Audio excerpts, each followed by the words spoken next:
Welcome to your math channel. Here you learn math by solving exercises in a practical and straightforward way.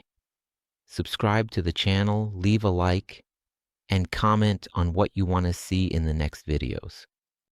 Today we're going to solve a test question. When calculating the average of his grades on 4 tests, a student mistakenly divided the sum of the grades by 5. Because of this, the average he got was 1 unit less than it should have been if it had been calculated correctly. What is the correct average of the student's grades?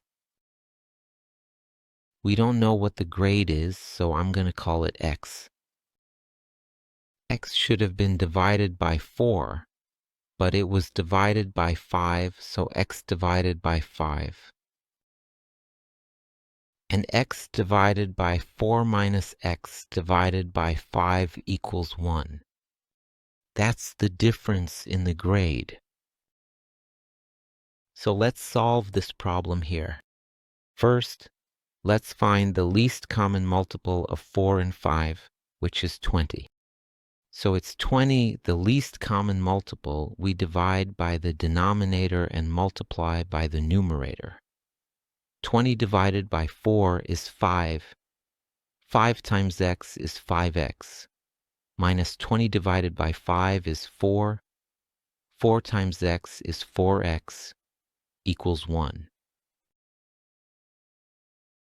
5x minus 4x leaves x over 20 equals 1.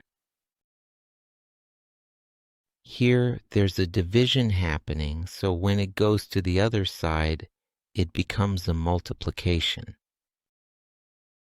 So it will be x equals 20 multiplied by 1.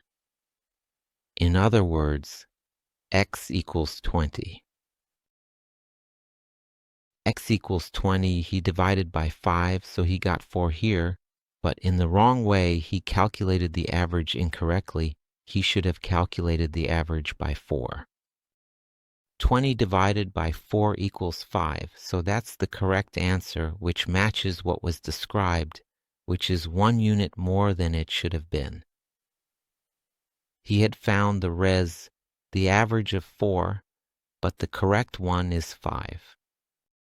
Well, subscribe to the channel, leave a like, and leave your comment. See you in the next video.